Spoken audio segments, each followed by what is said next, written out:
Mas a la mitad de la fiesta subió Jesús al templo. ¿Y qué hacía? Dígalo fuerte. ¿Y qué hacía? ¿Tú te has puesto a pensar que el Señor Jesús es Dios? Que hace unos 30 años, estamos hablando de hace 2000 años, decidió venir del tercer cielo, y el Espíritu Santo hace que María quede encinta, siendo ella virgen, y ha descendido del cielo precisamente para enseñarnos. O sea, no estamos hablando de un conferencista cualquiera, de una persona que se preparó en las mejores universidades del planeta, para nada. Ni estamos hablando de alguien que vino a descrestarnos por manejar la física, la química, algunas de estas materias que a algunos nos dio tan difícil y todavía. No. Entonces estamos ante Dios enseñando. Y la actitud que tú y yo debemos tener es la de aprender. Si Él enseña, yo aprendo. Diga eso conmigo. Si Él enseña, yo aprendo. Indudablemente, lo que Dios tiene para decirnos tiene que ser muy importante. Extremadamente importante. Más importante que cualquier cosa que usted y yo lleguemos a considerar importante. Entonces, Él enseña.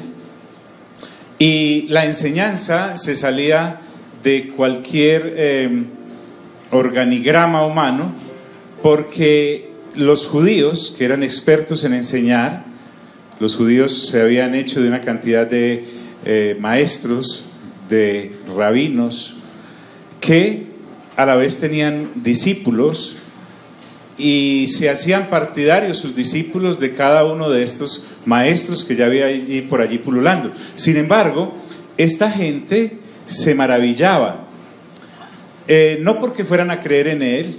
Ya por el contexto sabemos de que hay personas que no van a creer en Jesús. Pues de alguna parte tiene que hacer la gente que va para el lago de fuego de azufre, ¿o no? Entonces, el asunto es que se maravillaban no porque creían, sino porque se devanaban los sesos pensando cómo sabía el Señor Jesús letras sin haber estudiado.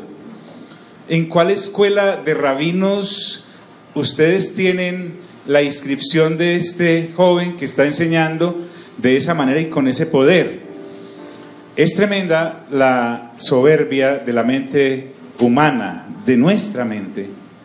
¿Cómo podemos nosotros menospreciar a alguien por el solo hecho de que no estudió lo que nosotros estudiamos, o por lo menos donde nosotros estudiamos? Algunas personas sufren de eso. Miren que ha sido en todas las edades de los hombres, en todas las épocas. Como el Señor Jesús no vino a pelear sino a enseñar, de todas formas le responde a ellos y les dice: mi doctrina, es decir, mi enseñanza, no es mía. Para colmo de males de estos judíos que le menospreciaban, el Señor Jesús no vino a aparentar como si lo hacían ellos. Ellos se llenaban la boca diciendo: esta es mi doctrina, esto es lo que he descubierto, a estas conclusiones he llegado. Podemos recordar en el Antiguo Testamento a un rey llamado Salomón, que venía de todos los lugares lejanos a escuchar su enseñanza y salían asombrados de su sabiduría, la que a propósito Dios le había dado cuando en un sueño él le dice, Dios a Salomón: pídeme lo que quieras y eso te doy. Y Salomón, en un acto de lucidez, mire que uno en sueños también puede ser lúcido, le pide sabiduría en vez de cualquier otra cosa. Aún los sabios de aquella época venían a escuchar a este sabio Salomón, y Salomón, de alguna forma, como ser humano, pues podía vanagloriarse un poco de lo que había enseñado. El libro de Eclesiastés nos muestra a la depresión que lo llevó tanta sabiduría, pero no es el caso acá.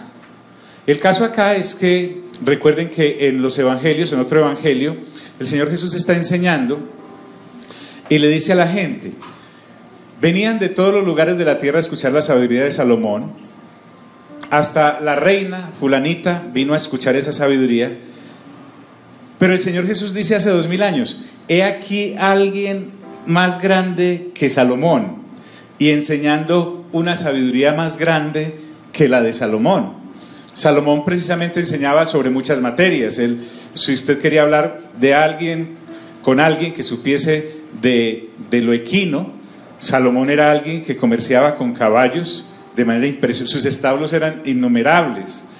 Tenía el comercio internacional del asunto. Pero Salomón también podía hablarte de las plantas, Salomón podía hablarte de las construcciones. Él hizo para sí y para el reino de Israel muchas construcciones. También podía dar alguna cátedra sobre cómo tener relaciones con la esposa o las esposas. Dice la escritura que él tuvo 300 esposas y 700 concubinas. Pues algo sí podría enseñar sobre el asunto.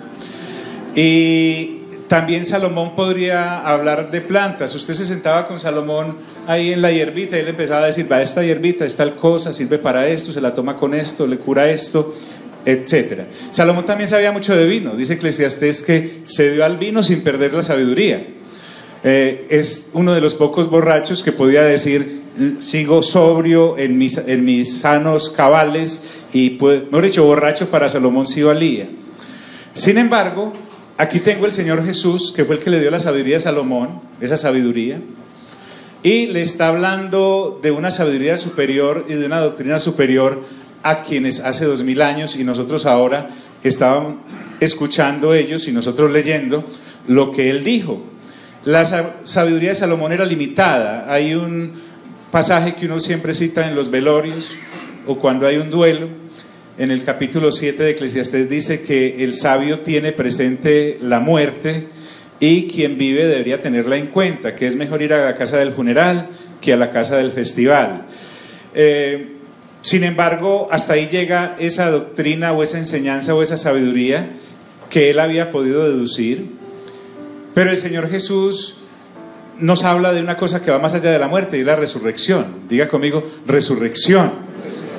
Son temas a los que el sabio de este siglo, y cuando hablo de este siglo es desde la salida de Adán y la mujer que cayeron hasta hoy, hasta que el Señor Jesús retorne, son cosas de las cuales la gente se mantiene. Los epicúreos y los estoicos, por ejemplo, en la época en que Pablo está por allá en Atenas, tenían plagada todo el imperio de sus doctrinas. Inclusive los romanos habían sido permeados por esa sabiduría griega. Y en cierta ocasión Pablo está hablando en el Areópago y les habla de la resurrección y del arrepentimiento de las obras muertas, y ellos, pues acostumbrados a otras cosas y a otra clase de sabiduría, le dijeron, después te oiremos acerca de eso. Sin embargo, unos cuantos le prestaron atención. Entonces, esta sabiduría, esta doctrina, aunque es para todos, la reciben pocos. El Señor Jesús dijo, no temáis, manada pequeña, porque a mi Padre le ha placido daros el reino. Diga conmigo, manada pequeña. Eso significa que esto es de pocos, aunque es para muchos. Y cuando habla de manada pequeña, está hablando de que la manada es pequeña, no cobarde, no pusilánime, sino pequeña. Una persona valiente es capaz de espantar a 100 medrosos. Entonces, el asunto acá es que usted y yo sí debemos estar atentos, porque tenemos que evaluar nuestra vida con base en la doctrina que el Señor vino a traer, que además, dice él, no es mía, sino de aquel que me envió. Involucra al Padre, porque el Padre es quien lo envía. En el capítulo 17 de Juan, usted va a encontrar que el Padre envía al Señor Jesús para que crean en Él, y uno creyendo en Jesús, pues cree en el Padre, y uno creer en Jesús y en el Padre no se puede dar sino a través del nuevo nacimiento que provoca el Espíritu Santo de Dios. Entonces, aquí estamos hablando de una enseñanza que se origina en Dios mismo. Diga eso conmigo, Dios mismo. Entonces Jesús me está comentando de que aunque Él es Dios, está sujeto al Padre, porque así le plació a la Trinidad organizar la cosa para presentarnos esta doctrina, esta sabiduría. Estoy obedeciendo, a eso vine, a darle gusto al Padre, no a ustedes. Entonces aquí llegamos al quid del asunto. Dios vino a darle gusto al Padre, no a nosotros. Mire al del lado, dígale, prepárate. Nosotros estamos acostumbrados religiosamente por la tradición en la que tenemos un Dios tipo, ¿qué? Rápido. Lo que yo le pida, Él me lo trae. Desde el 24 de diciembre hasta todos los días. Y eso no es así. ¡Qué error tan craso! ¡Qué impresión! Mi doctrina no es mía, sino de aquel que me envió. Y aquí está el resumen de toda esa doctrina.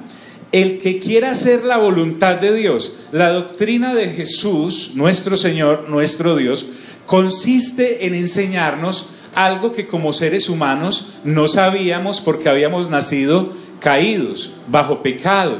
Y entonces cometíamos pecados y no estábamos haciendo la voluntad de Dios, porque precisamente recuerden que en el jardín la voluntad de Dios era buena, era agradable y era perfecta, como hoy sigue siendo buena, sigue siendo agradable y sigue siendo perfecta. Entonces Dios les dice, vea, ese arbolito que haya no me lo tocan.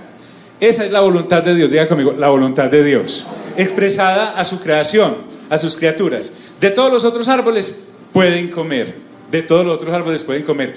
Eso sí, el día que de él coman, ciertamente morirán. Entonces usted ya sabe todo el asunto. Entonces, no hacen la voluntad de Dios, y nosotros, por venir de ese linaje, tampoco nacimos haciendo la voluntad de Dios. Recuerde, desde sus pequeños días de recién nacido hasta hoy, inclusive después de haber nacido de nuevo, muchos de nosotros seguimos haciendo lo que nos da ¿qué? Dígalo, dígalo, dígalo. Nuestra voluntad. Entonces la doctrina del Señor se resume en esto: el que quiera hacer la voluntad de Dios, o sea, que conozca la mente del Padre y haga la voluntad del Padre, porque conocer la voluntad del Padre y llevarla a cabo van de la mano, porque hay mucha gente que conoce hacer el bien pero no lo hace. El que quiera hacer la voluntad, ¿están aquí mis amigos? Recuérdenme a qué es que venimos, a renovar ¿qué? Nuestro entendimiento. El que quiera hacer la voluntad de Dios conocerá si la doctrina es de Dios. O, dice el Señor, si yo hablo por mi propia cuenta. No es lo mío lo que vengo a hablar y a exponer, aunque tengo muchas cosas que decirles, pero mi deleite, me está diciendo el Señor Jesús, es darles a conocer al Padre, porque resulta que al Padre nadie lo ha visto. Diga conmigo, nadie lo ha visto. ¿Quién es la única persona que ha visto al Padre? El Señor Jesús. Nadie más lo ha visto. Usted me dirá, pero Moisés lo vio. No, Moisés le vio la espalda, recuerde. Entonces, el asunto acá es que uno con verle la espalda a alguien no tiene. El concepto de Moisés a través de la ley es verle la espalda a Dios, la tabla del no hagas, etcétera, etcétera. Y si yo hablo por mi propia cuenta, el Señor Jesús no vino a hablar por su propia cuenta. Ahora, estos judíos que lo estaban censurando, que también eran conocedores, reciben este sablazo: el que habla por su propia cuenta, su propia gloria busca. Y entonces otra de las cosas que viene a enseñarme el Señor Jesús es a conocer la gente y a conocerme a mí mismo. ¿Por qué? Porque el asunto acá es la gloria. Diga conmigo, gloria. Dichosos aquellos que se llaman gloria, ¿cierto? Pero resulta que la gloria es algo que solo le pertenece a Dios.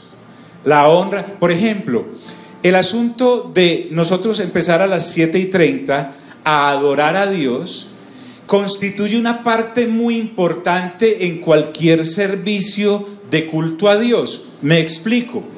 Usted y yo en esos primeros 60 minutos estamos hablándole a Dios de lo que es Él. Esto es interactivo. Yo, por renovación de entendimiento, cuando digo yo es cada uno de nosotros, encuentro en su palabra una cantidad de cosas asombrosas que no cabían en esta mente caída, por eso Dios me permite nacer de nuevo, y ahora entiendo lo que un versiculito del Salmo 150 dice: y todo lo que respire, alabe al Señor. Haga el ensayo, respire. Usted respira, llena el requisito, no tiene que ir a ningún seminario, no tiene que hacer ningún retiro, no tiene que hacer ninguna inmersión, no tiene que ir a ninguna consejería, no tiene que saber griego, hebreo. Vuelve y respire, por favor. Pues porque uno viendo algunas personas de otras partes, pues uno duda de que respiren, pero ahí están. Entonces el asunto es que cuando yo tengo la oportunidad de entender lo que es el servicio y el culto a Dios, esos primeros instantes de un servicio, un día esto lo hacemos al revés, vamos a poner la alabanza al final a ver qué cara ponemos, ¿cierto? Y cuando usted llegue, entonces va a encontrar que vamos en la ofrenda, ¿sabe qué cara pone? Llego de una vez, lo están esperando ahí con el garzofilario. Entonces, el asunto es que en esa primera instancia le estoy hablando a Dios de lo que Él es y de la doctrina que he aprendido de Él, y me lleva entonces a entregarle la gloria ¿a quién? A Dios, porque Dios no comparte su gloria con nadie. Eso nos compartió el Hijo, nos compartió el Espíritu Santo, nos comparte la Nueva Jerusalén, nos comparte la resurrección, nos da un cuerpo nuevo. Todo lo que usted puede deducir al leer juiciosamente las Sagradas Escrituras, pero la Escritura dice: mi gloria a nadie se la daré. Esa cosa no se le puede tocar. Ya en el capítulo 4, hablando con la mujer samaritana, él habla de la adoración. Diga conmigo, adoración. Y le dice él a la mujer: vea, vendrá un tiempo en que ni en este monte ni en aquel, refiriéndose al monte de Samaria o al monte de Jerusalén, se adorará al Padre, porque al Padre lo adorarán ¿en qué? Dígalo fuerte, ¿en qué? En espíritu y en verdad. Pero uno pasa de largo y no se da cuenta que dice: esa clase de adoradores mi Padre ¿qué? Busca. O sea, usted me dirá: ¿qué le interesa a mí de Dios? Adoración. Entonces, el que habla por su propia cuenta, su propia gloria busca. El Señor Jesús, siendo Dios, dice: no busco gloria para mí, todo lo que yo haga será para la gloria de ¿quién? Del Padre. Toda enseñanza de ahí para abajo, usted se va a dar cuenta que le lleva la gloria a alguien, menos a Dios. Y si encuentras a alguien que ha entendido la doctrina que el Señor Jesús vino a enseñar, entonces le entregará automáticamente toda la gloria a Dios. Y dice la Escritura: pero el que busca la gloria del que le envió, este es verdadero y no hay en él ¿qué? Injusticia. Toda adoración, toda gloria, todo reconocimiento que yo le robe a Dios me hace ser una persona injusta. Es decir, que no ha entendido, no ha reconocido la voluntad de Dios. Entonces, aquí está la verdad. Cuando la gloria es para el que lo envía a uno, como en este caso el Señor Jesús está diciendo, ese mensajero es veraz. Bueno, como está hablando con gente que conoce el Antiguo Pacto, diga conmigo, Antiguo Pacto. ¿Qué es Antiguo Pacto? Fácil, se lo resumo. En el monte Sinaí, Moisés recibe las ordenanzas de Dios. Ese decálogo se lo entrega él al pueblo, y de ahí en adelante se habla de la ley de Moisés. Ese es el primer pacto. El primer pacto se caracterizaba por tener un lugar llamado el templo o el tabernáculo, y allí se celebraban sacrificios de diversos animales, se hacían diferentes ofrendas y holocaustos. Había un sacerdocio en el cual un ser humano común y silvestre, pero necesariamente judío, de la tribu de Leví, un sumo sacerdote que a la vez había nacido bajo pecado, cada año ofrecía un sacrificio por los pecados de él y de su familia y por los pecados de todo el pueblo. Lo único que diferenciaba a ese sumo sacerdote del resto de la humanidad en el pueblo de Israel era que el cargo en el asunto de la naturaleza caída era lo mismo. Bueno, el Señor Jesús viene a establecer un nuevo pacto. Diga conmigo, nuevo pacto. Ese nuevo pacto es el pacto de la gracia. Nosotros tenemos que pensar como piensa el Padre. Diga eso conmigo, pensar como piensa el Padre. Él está haciendo énfasis aquí en el capítulo 7, versículo 17-18, de que la doctrina y la enseñanza de Él es lo que Él viene a enseñar, pero en el capítulo 1 ya nos había dicho que la ley vino por Moisés, pero la gracia vino por el Señor Jesucristo. Hay dos pactos, diga eso conmigo, hay dos pactos. Cuando se establece el nuevo pacto, entonces se deroga el anterior. Ese nuevo pacto, ese segundo pacto de la gracia, el Señor Jesús también lo conoce, sencillo, porque Él fue el que lo dio.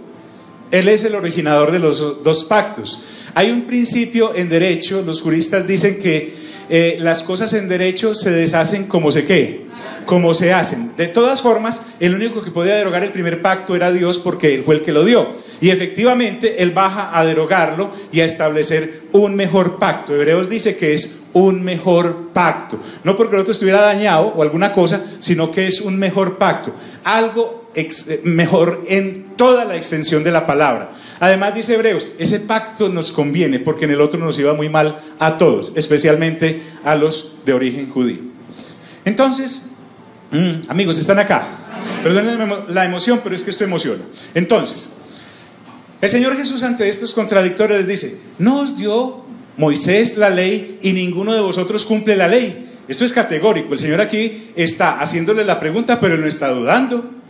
Él sabe que desde que dio el primer pacto, nadie lo ha cumplido, porque hablemos de los primeros 10, si uno cumplía 9 y fallaba en uno, se hacía reo de la pena por todo, como si los hubiera cometido todos.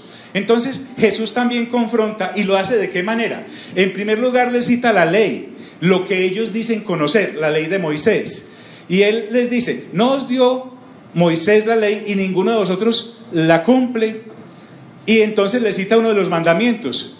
¿Por qué procuráis matarme? Uno de los mandamientos decía ¿qué? O dice, ¿qué dice? ¿No qué? No matarás. Y esta gente, defensora de la ley, está buscando al Señor Jesús para matarlo. Y lo que está diciendo es, me van a matar a mí que yo que sí la cumplo. O sea, si alguien podía cumplir la ley, ¿es quién? ¿El Señor qué? El Señor Jesús. Muchos creemos que el Señor Jesús cumplió la ley en la cruz del Calvario. Era una de las cosas que tenía que cumplir por las profecías que pesaban sobre Él. Pero Él nació cumpliendo la ley desde el principio. Y podía cumplir la ley por un pequeño detalle. Solo aquel que no tiene pecado o no nace bajo pecado, a ver si puede cumplir la ley. El Señor Jesús ni nació bajo pecado, ni cometía ¿qué? Pecados. Y Él desde pequeñito cumple la ley. Les cumplió lo de la circuncisión. Al 8º día, José y María estaban allá haciendo la fila para circuncidarlo. Nunca lo vimos, a no ser que fueran por falsos testimonios, rompiendo los reglamentos que la ley daba. Lo que Él está diciendo es, ustedes, porque los conozco, ninguno de vosotros, diga conmigo, ninguno de vosotros cumple la ley y procuran matarme. Si me matan, de hecho, toda la ley de Moisés fue violentada por los judíos cuando asesinaron al Señor Jesús, porque la ley dice, ¿no qué? No matarás, y sobre todo a un inocente. Entonces, los de la multitud responden, diga conmigo, responden. Tenga mucho cuidado con las multitudes. Es tenaz con eso ahora de las redes sociales. La gente anhela que la multitud los conozca. Esa misma multitud que te conoce será la que después estará gritando. ¿Qué estará gritando? Crucifícalo, crucifícalo. ¿Por qué? Porque esa gloria, escuche bien, esa gloria del reconocimiento solo la puede recibir el Señor Jesús y el Padre y el Espíritu Santo, y ser capaces de resistirla. Porque la gloria, cuando el ser humano la anhela, lo destruye, lo acaba. En Hechos capítulo 12 hay un individuo llamado Herodes. Este Herodes era un gobernante, y resulta que una vez se levantó, se vistió, se emperifolló y salió a dar un discurso a los de Tiro y a los de Sidón, que habían ido a pedirle audiencia, y ese día el tipo se fajó el discurso de discursos. Y entonces se fajó tal discurso que los que lo estaban oyendo le dijeron: no, este es un Dios, este es Dios, no es un hombre. Y el hombre se tragó toda esa gloria. Dice la escritura literal que un ángel del cielo lo hiere y muere comido por los gusanos. O sea, ¿cómo será la enfermedad que le dio que ni nombre le pusieron. Entonces, el Señor Jesús le dice a esta multitud que ninguno de ellos ha cumplido la ley.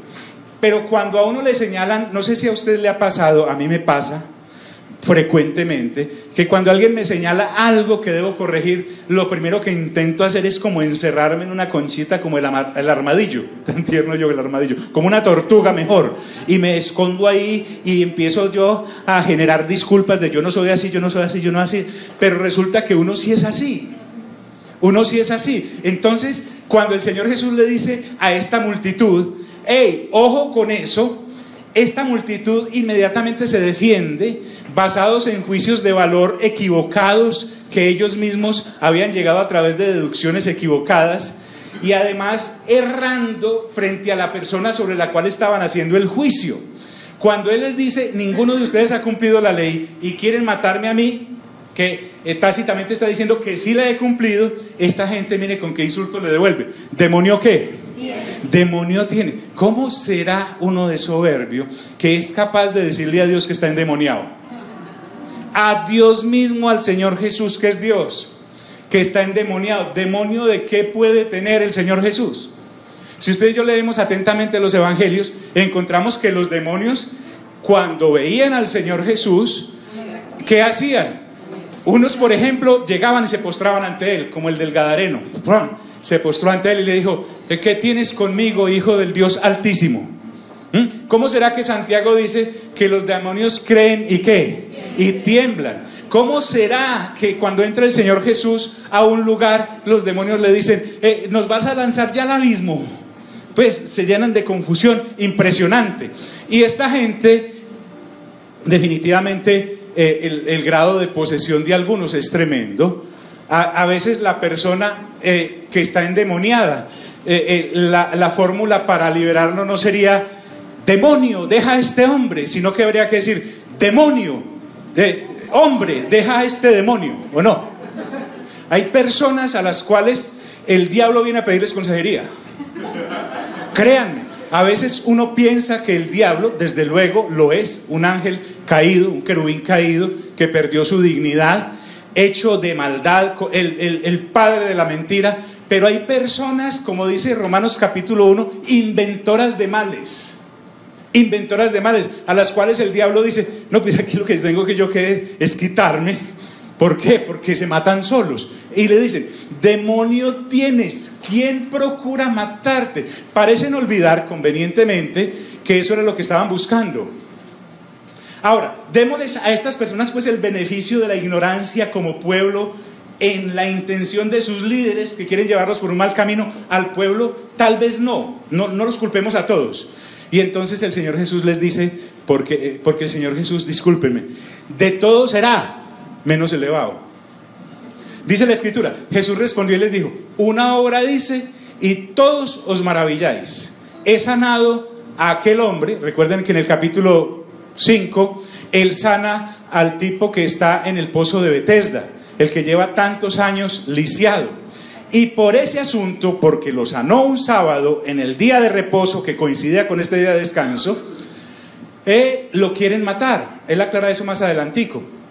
Ahora yo les voy a citar, a mí me quieren matar ustedes por una obra buena que hice, pero les voy a demostrar con un solo versículo que ustedes violan la ley toditicos. Recuerden que esta es una pelea entre Dios, el Señor Jesús y los judíos. Nosotros los gentiles estamos viendo esto como una película.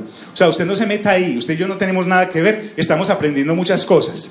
Entonces, resulta que había un mandamiento en las Sagradas Escrituras de los judíos que decía que a la gente había que circuncidar, a los seres humanos había que circuncidar, a los judíos. ¿Al octavo qué? Al octavo día. Entonces les dice, les voy a demostrar que ustedes sí violan la ley. Por cierto, Moisés os dio la circuncisión. Al octavo día debía ser circuncidado todo varón. Este Juan, el evangelista, nos explica entre paréntesis, no porque sea de Moisés, sino de los padres. Claro, recuerden que la circuncisión originalmente Dios se la dio a Abraham, creo que en el capítulo 17 de Génesis, en donde le invita a que debe circuncidarse él y todos los de su descendencia.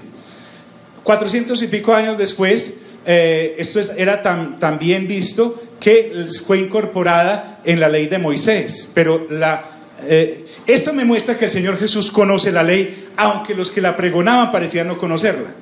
Y les dice, pero que pensemos, resulta que en el día de reposo la ley dice que no se debe hacer ¿qué? Nada, diga conmigo, nada. Es claramente usted puede ir al baño, para ir al baño tiene que estar cerquita. Entonces, porque tampoco podían caminar muchos pasos. Entonces dice, pensemos, resulta que para circuncidarme, el día de mi circuncisión, o de fulanito de la circuncisión, cae precisamente un día de reposo. ¿Qué hacemos? Debemos cumplir la ley, pero entonces para cumplirla la tenemos que... O sea, hay que circuncidar al muchacho, pero no podemos hacer nada el sábado. ¿Cómo hacemos para cumplir la ley sin violar la ley? Imposible. Entonces, ¿qué hacemos si en el día de reposo me toca circuncidar a esos muchachos? Entonces hay que quebrantar el día de reposo. En ese día de reposo entonces ustedes hacen el bien. No les estoy criticando, yo no los estoy acusando. Me parece muy sabio de ustedes, dice el Señor Jesús, que para poder no violentar la ley la violen. Para poder circuncidar a la persona que se le cumple el séptimo día en un día de descanso, pues entonces la violen para poder cumplir eso. ¿Cuándo les echa voces en cara? Eso es lo que el Señor Jesús quiere decir. Nunca, ¿cierto? Y en el día de reposo circuncidáis al hombre. Entonces, dice el Señor, si recibe el hombre la circuncisión en el día de reposo, para poder cumplir la ley, te la tienen que quebrantar, para que la ley de Moisés no sea quebrantada. ¿No les parece eso a ustedes una paradoja? Pero me parece bien que lo hagan porque están haciendo el bien. Diga conmigo, el bien. Y ahora es que si alguien puede hablar más de derecho divino, es el Señor Jesús, ¿o no? Porque Él estudió ¿dónde? Discúlpame, ¿dónde estudió? ¿En dónde? ¿En dónde? En el tercer cielo, hermano. ¿Cuál facultad aquí en la tierra puede ser mejor? Entonces Él les dice, y entonces ustedes se enojan conmigo porque en el día de reposo sané completamente a un hombre. Hombre, ustedes sí son muy legalistas. Olvidan la esencia misma de la ley, que es ayudar al hombre. Es más, ustedes la pueden olvidar, pero yo no, porque yo vine a hacer la voluntad ¿de quién? De mi Padre. Y la voluntad de mi Padre es que todo el que en mí crea ¿qué? Se salve.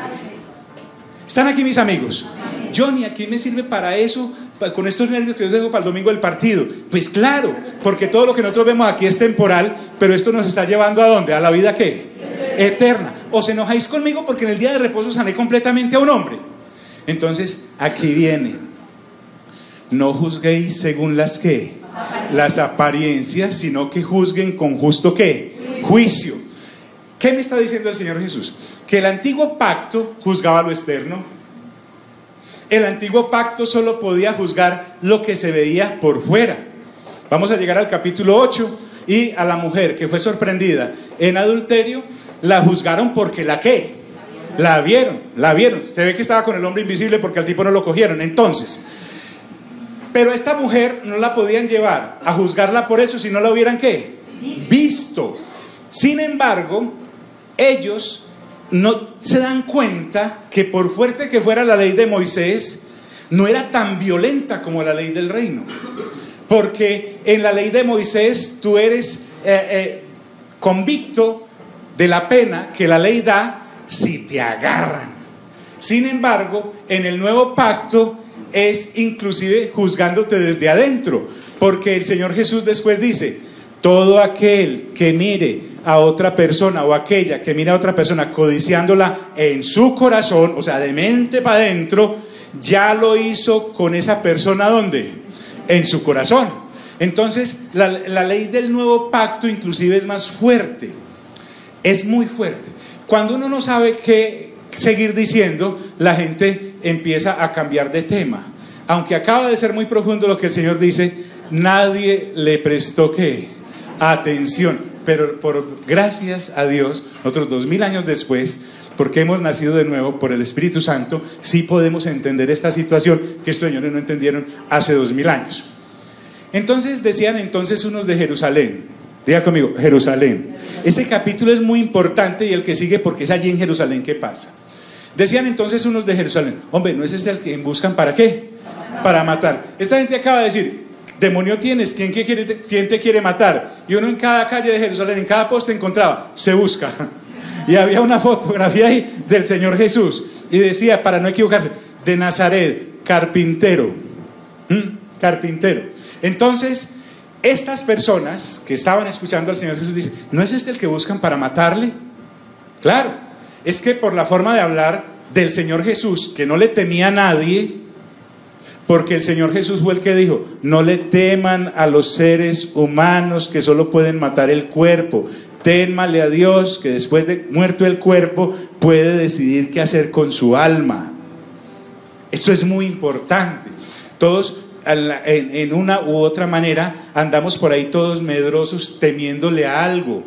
Y este camino del nuevo pacto no es de temores. El del antiguo pacto sí, la gente vivía aterrada. La gente vivía aterrada porque además ellos querían agradar a Dios, pero no podían cumplirlo porque habían nacido ¿bajo qué? Bajo pecado. Entonces les fluía. Ellos cuando sudaban pecado. De manera que cuando nosotros nacemos de nuevo, ahora sí, por la nueva naturaleza que tenemos, sí podemos cumplir la ley de Dios, porque el Señor Jesús no vino a abrogar la ley, sino que vino ¿a qué? A cumplirla, a cumplirla. Y solo la puedo cumplir desde la naturaleza del Señor Jesús, que es la que me da. Por eso dice, el que está en Cristo, ¿nueva qué? Nueva creación es. Las cosas viejas ¿qué? Pasaron, he aquí todas son hechas ¿qué? Nuevas. Entonces, decían entonces unos de Jerusalén, ¿no es este a quien buscaban para matarle? Y hacían sus propias conjeturas. Pues mirad, habla públicamente y no le dicen nada. ¿Será que este sí es quien dice ser? ¿Será que sí es el Hijo de Dios? Empezó pues ahí el run run. ¿Será? ¿Habrán reconocido quiénes? Los gobernantes que este es ¿quién? El Cristo. El Señor Jesús nunca negó que Él fuera el Cristo. Que Él fuera el Cristo. A Juan el Bautista le preguntaron, ¿usted es el Cristo? Y le dijo, no, yo no soy. Usted es, yo soy una voz que clama en el desierto. Detrás de mí viene uno a quien inclinado no puedo, no soy digno de desatarle las cordones de sus sandalias. Pero si usted le pregunta al Señor Jesús, ¿usted es el Cristo? Él tiene que decir ¿qué? Sí, yo soy el Cristo. Habrán reconocido en verdad los gobernantes que tengan cuidado. Esta gente fue la que hizo, la que envenenó al pueblo. Tengan mucho cuidado a quién sigue, hombre. Crean. Entonces, habrán reconocido en verdad los gobernantes que el Cristo es este. Pero miren las conjeturas. ¿Cuántas veces por una mala observación llegamos a una mala conclusión? Lo cuento porque me parece excelente el ejemplo. Ahí iba pasando el papá por el colegio del niño y dijo, me voy a asomar a ver mi niño estudiando.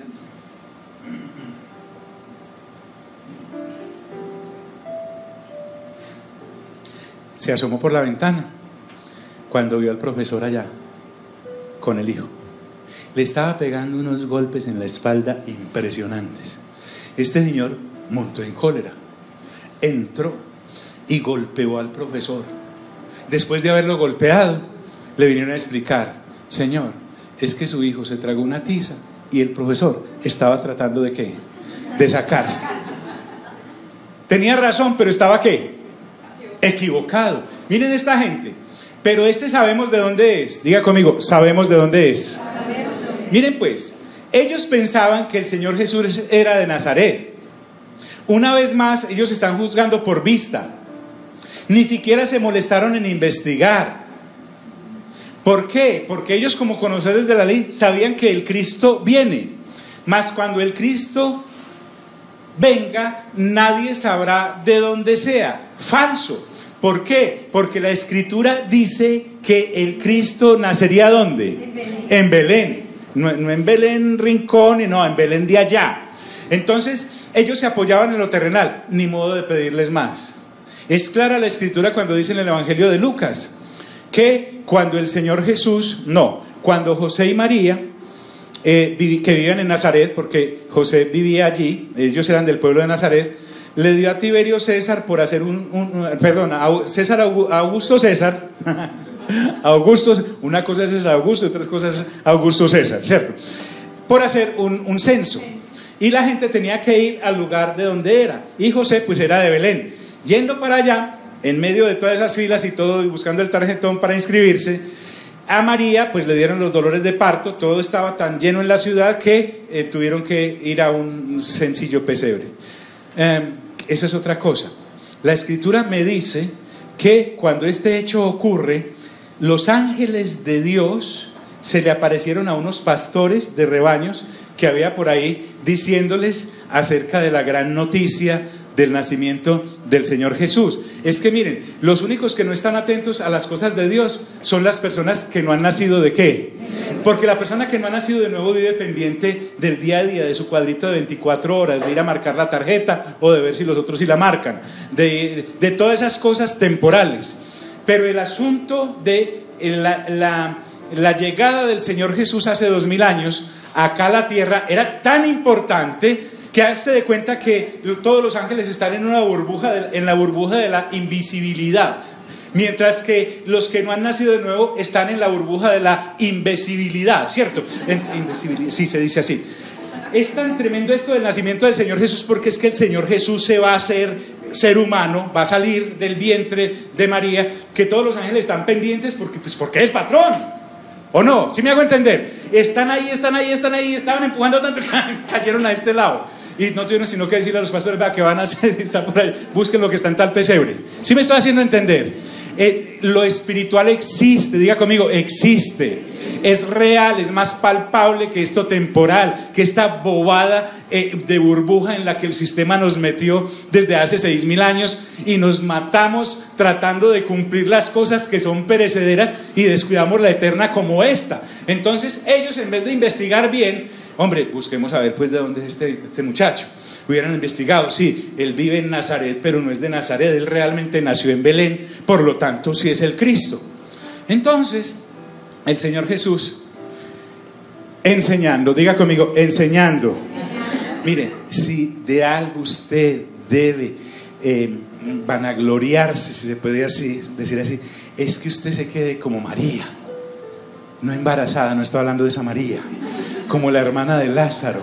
Sí, como la hermana de Lázaro, que cuando el Señor Jesús fue a visitarlos a su casa, claro, Marta era Marta. Usted debe conocer muchas Martas, tal vez usted misma sea Marta, mi hermana. Marta es esa señora preocupada dónde está la vajilla, si está limpia la vajilla, si montaron los frijoles, si bajaron el arroz, si barrieron, si trapearon, si sacudieron, si las cosas están bien, si los baños están limpios. Así era Marta. Pero cuando el Señor Jesús llegó a la casa de Marta, de María y de Lázaro, resulta que María soltó la escoba, soltó la trapeadora, soltó el balde, se le quemó el arroz y se quedó así lela viendo al Señor Jesús. Y todo en ella era, en sus ojos eran para el Señor Jesús, sus oídos eran para el Señor Jesús, su respiración era lenta para no incomodar al Señor Jesús, su posición era a los pies del Señor Jesús, donde menos le estorbara a la visibilidad del Señor Jesús. Toda su atención era para el Señor Jesús. Marta no. Marta era, córrese de ahí que estoy trapeando, y el Señor Jesús ahí, córrese de ahí, vea, Señor, se va a demorar mucho. ¿Cuánto se demora de sermón suyo hoy? Porque viene con tantos amigos aquí a la casa, usted debe avisar, no es que yo sea amarrada, sino que me gusta que todos coman bien. Ahora me va a tocar echarle más agua a la sopa, bajar el calambombo. así era, sí me hago entender. Marta es así, mira al lado, dígale, Marta es así es Marta, hay Marta en todos lados. Entonces, el Señor Jesús ¿vino a qué? A enseñar. Lo hizo en el templo porque Él les jugó en el terreno de ellos. Él sí sabía jugar en esa cancha. Entonces, en voz alta, en contraste con los que murmuraban, porque la gente que es temerosa habla en los pasillos, no te voy a decir, pero no lo sostengo a nadie, no le vaya a decir. No, el Señor Jesús levantó la voz y dice: a mí me conocéis y sabéis de dónde soy. Ellos se basaban, ya les dije, en lo que humanamente conocían de Jesús, pero ignoraban era la procedencia divina. A ellos les interesaba mucho dónde había nacido el Señor Jesús, además de estar errados. Pero al Señor Jesús lo que le interesaba era que supieran de dónde venía, no a dónde había llegado. Porque el Señor Jesús viene de una esfera, de una dimensión que usted y yo no palpamos, no conocemos. No nos da el cerebro. El Señor Jesús vive en una amplitud impresionante desde la eternidad. Recuerden que la ciudad de Dios, dice el libro de Apocalipsis en el capítulo 21, mide 2.200 kilómetros de largo, 2.200 kilómetros de ancho y 2.200 kilómetros de ¿qué? De alto. Tiene una muralla alrededor grande de más de 60 metros. Escuche, las calles son brillantes de oro refulgente, los cimientos son de diferentes piedras preciosas, desde diamante hasta ágata, hasta beril, todas esas, amatista. Cada puerta, porque son 12, resulta que hay una y son altas las puertas, no son como las puertas pues de apartamento chiquito que uno tiene que entrar así como de lado, como una hoja de papel. No, resulta que son altas y cada puerta es una perla. Y en cada puerta hay un ángel parado, no para evitar la entrada, sino porque él está ahí de adorno, ahí están. Entonces el asunto es que el Señor Jesús necesita que sepamos de dónde viene. Diga conmigo, ¿de dónde viene? Él no viene acá a impresionarse con nada mío. A Él no lo va a impresionar mi reloj, Él fue el que hizo el tiempo. A Él no le va a impresionar mi calzado. Imagínense nomás las marcas de la Nueva Jerusalén. A Él no le va a impresionar lo que como. Por fitness que usted sea, lo que usted come es basura comparado con lo que el Señor Jesús está acostumbrado a comer. La langosta no se conoce por allá, eso es mañé. El venado es mañé, todo es mañé. A mí me conocéis y sabéis de dónde soy.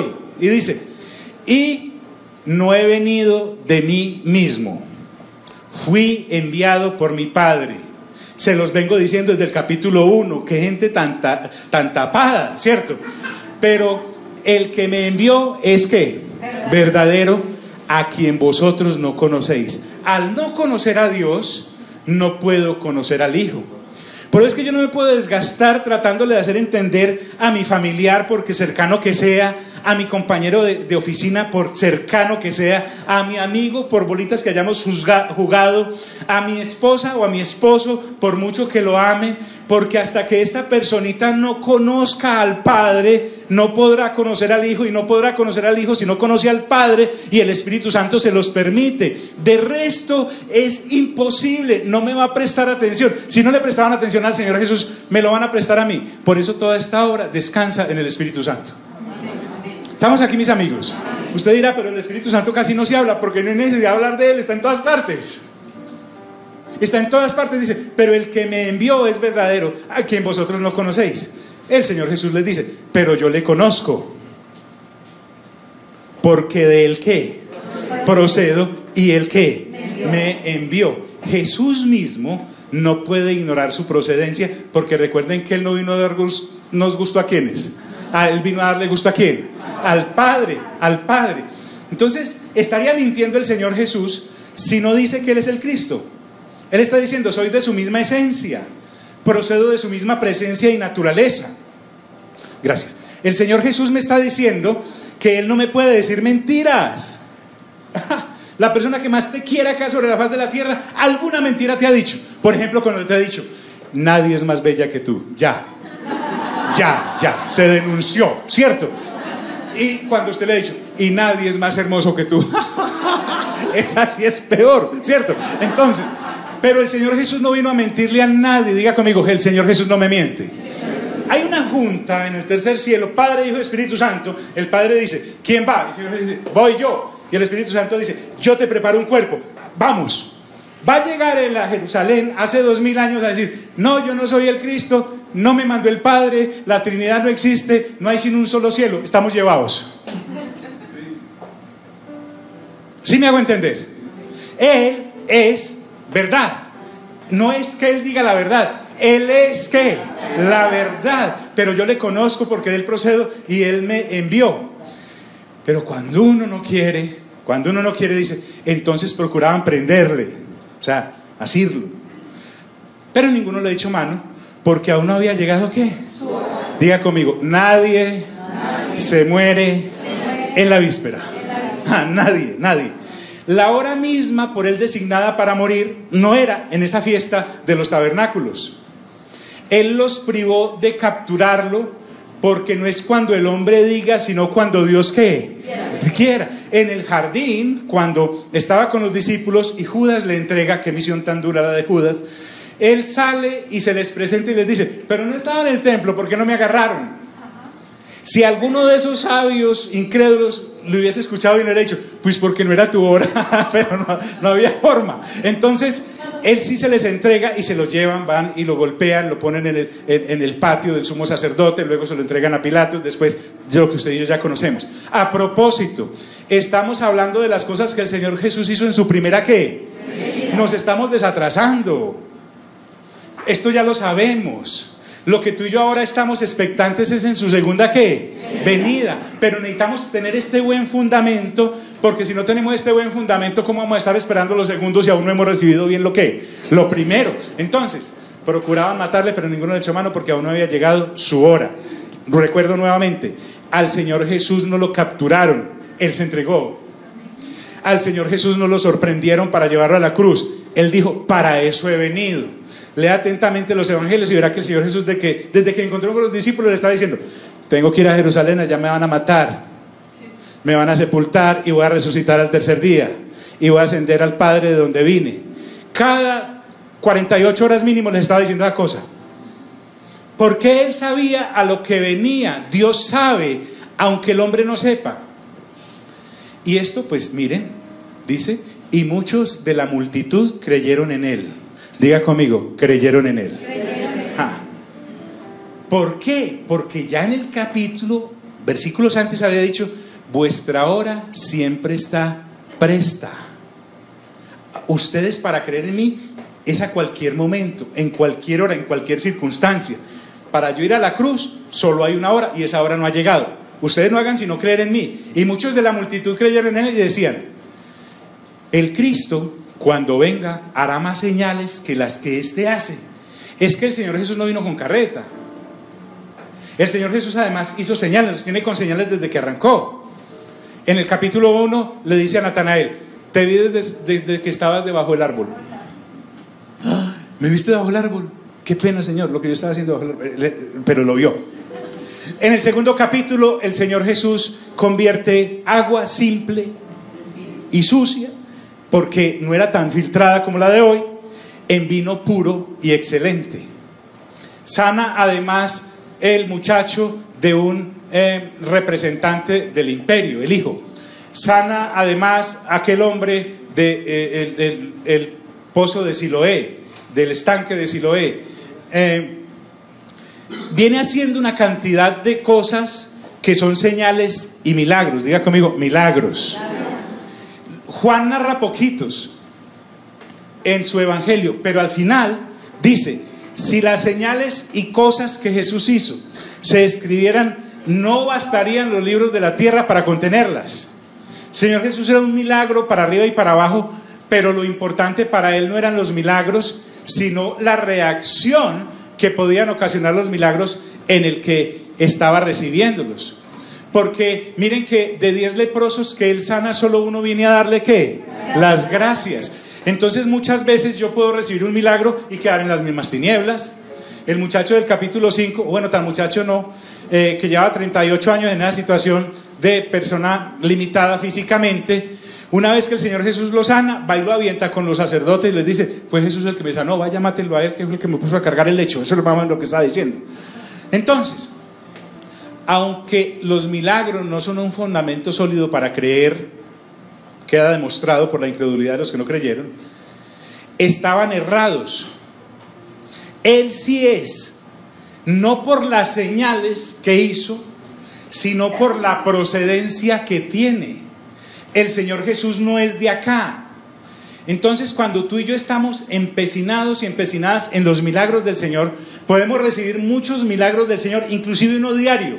Pero si no conocemos al Señor de los milagros, no perdimos el tiempo y perdimos la eternidad. Entonces, el Cristo cuando venga, decían unos, hará más señales que las que éste hace. Claro que no hará más. Y entonces los fariseos, que eran los gobernantes, oyeron a la gente que murmuraba de estas cosas. Ese run run, se les estaba dañando la franquicia. Ellos tenían acaparado qué era Dios y quién no era Dios. Y estos entonces, miren lo que hacen. Y los principales sacerdotes y los fariseos, diga conmigo, sacerdotes y fariseos, enviaron alguaciles para que lo prendiesen. Entonces ahora comienza el uso de la fuerza física contra Dios. ¡Qué insolencia, hermanos! ¡Qué insolencia! En unos capítulos adelante vamos a encontrar al Señor Jesús hablando con uno de los sumos sacerdotes. Él le responde algo y uno de los que estaba ahí presente le suelta semejante mamonazo al Señor en la cara. Y el Señor Jesús le dice: hombre, si he dicho algo errado, dele, pero si no, ¿por qué me pega? Sí, es que nuestra soberbia es impresionante. Y los principales sacerdotes y fariseos enviaron alguaciles, porque recuerden que el templo tenía su propia guardia. Entonces los enviaron para que lo capturaran. Entonces comienza el uso de la fuerza. Sin embargo, el Señor Jesús no temía. Diga conmigo: el Señor Jesús no teme. Y sabe que los discípulos de Él tampoco debemos temer. Y nosotros le tenemos miedo a unas pendejadas, mano. Le tenemos miedo a un tipo que viene a cortarnos la luz. ¿Sí me hago entender? O sea, si yo no tengo fe para que me la reconecten, voy a tener fe para resucitar, hermano. Créame, le tenemos fe a una nevera vacía. Sí, a una nevera. Y oscura, porque además cortaron, ¿cierto? Además que uno no encuentra nada. Y no tenemos fe para que el Señor la pueda llenar y reconectar. Vamos a tener fe para resucitar, hermano. Hablemos solo de eso, para resucitar, para pensar que nuestros nombres están inscritos en el libro de la vida. Si le tenemos susto a estar inscritos en Data Crédito. O sea, si me hago entender, ¿cómo debemos ser, diga conmigo, coherentes? Entonces Jesús dijo: todavía un poco de tiempo estaré con vosotros. Y ahí viene ¿qué? ¿Y qué? E iré al que me envió. El lapso entre en que me encarné y en el que voy a morir y ser sepultado, se agota el tiempo. Realmente los que están en peligro son ustedes, no soy yo.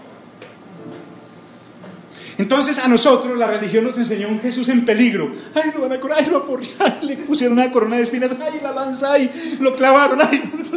Sí me hago entender, hermano. Qué tontería de minivisión, porque ni siquiera es macrovisión.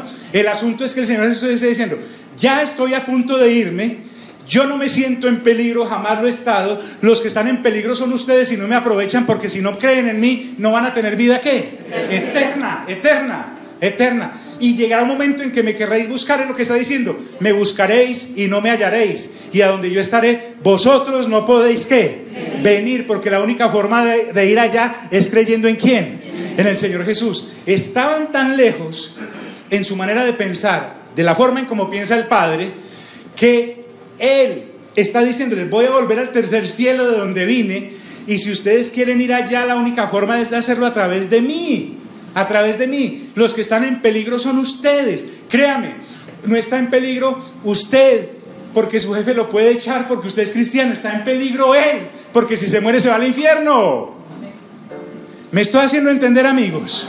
Esa es la realidad. Me buscáis y no me hallaréis, porque a donde yo estaré, vosotros no podéis ¿qué? Ir. Es que ya había gente que había intentado ir allá. En el capítulo 11 construyen una torre, la torre de Babel, dice: y su cúspide llegará al cielo. El Señor Jesús dijo: pues imagínense uno tratando de construir una torre a punta de ladrillos para llegar al tercer cielo. Hermanos, ¿se imagina la insolencia? La única forma de llegar al Padre es a través de ¿quién?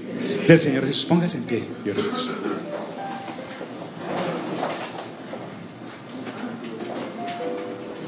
Dejemos ahí, porque es que tanta insolencia no cabe en 50 minutos. Tenemos que dejar más para luego. Diga conmigo: Señor Jesús, gracias por tu palabra. Gracias por enseñarnos el camino. Tú eres el camino. Gracias por enseñarnos la verdad. Tú eres la verdad. Gracias por darnos la vida. Tú eres la vida. Y gracias, Padre, porque tú eres el que da, y tú eres el que quita, tú eres el que humilla, y tú eres el que exalta, tú eres el que enriquece, y tú eres el que empobrece. Seas en todo alabado. Amén, amén y amén. Gloria a Dios, hermano.